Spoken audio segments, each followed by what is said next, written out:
Welcome to the UBC Dairy Education and Research Centre. My name is Nelson Din. I'm the Operations Manager. So not only are we a research facility doing work in the areas of animal welfare and behavior, reproduction, and nutrient recovery, but we also milk 250 cows twice a day and do many of the things like any other commercial dairy would do.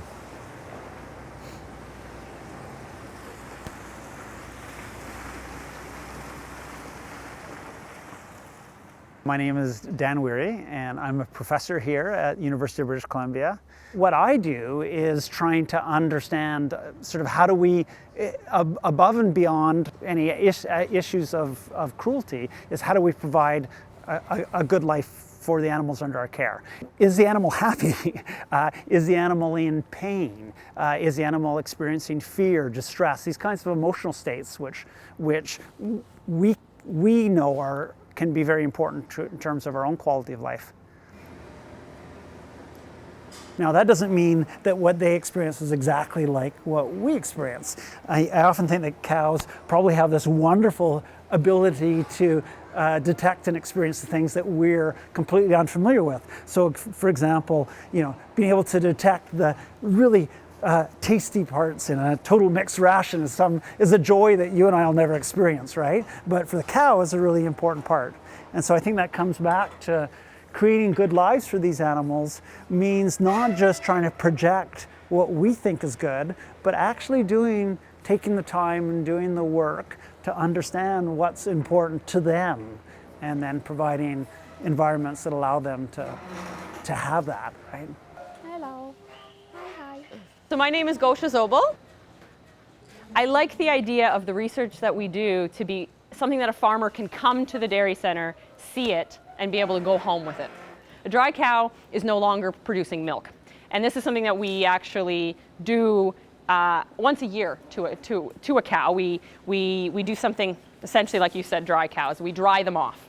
And the purpose of that is so she can have a break between one lactation, having a calf, and then going into her next lactation. And I became very interested in that because I think at that exact time, my sister was having her first child.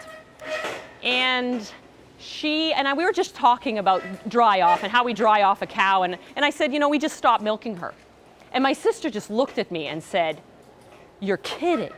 Like, if someone asked me to stop breastfeeding right now, I'd kill them, And it brought up a very interesting point, because I think the management practices that we have for drying off a cow, it's not because the farmer wants to be cruel to the cow and take her from milking to not milking very quickly. It's just that those are practices that we developed in the 70s when cows were producing a lot less milk. So I was very interested in looking at what's the best way to dry off cows now that we've got cows that are producing 3 times as much, or at least twice as much as what a cow in the 70s would have been producing. My big interest was to find out, are they actually feeling pain?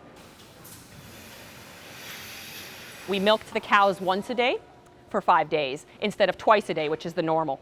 And we compared sort of the standard, which is the abruptly stopping the milking, versus this gradual 5 days and then stop milking. And we found much less milk production, which is, again, would make sense. We also found a difference in terms of how we called it sort of motivation to be milked.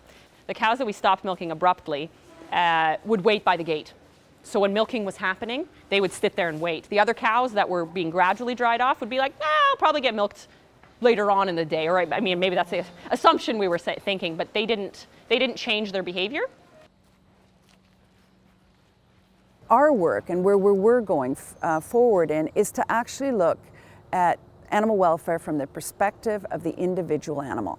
Whether or not that individual animal is on a farm of 20 cows or whether or not it's on a farm of 2,000 cows, I think we have the responsibility to provide a good life.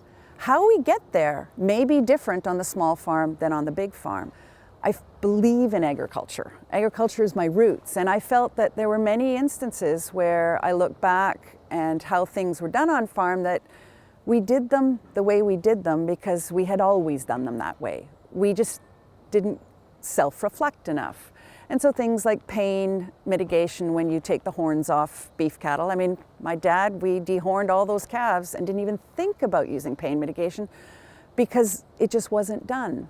In Europe, these questions had been started, people were asking these questions. And so when I reflected back on agriculture, and especially working in the agribusiness, where the business is, you've got to make cows milk more, chickens grow faster, pigs grow faster, that I didn't think that there was enough time spent on the care and management of these animals.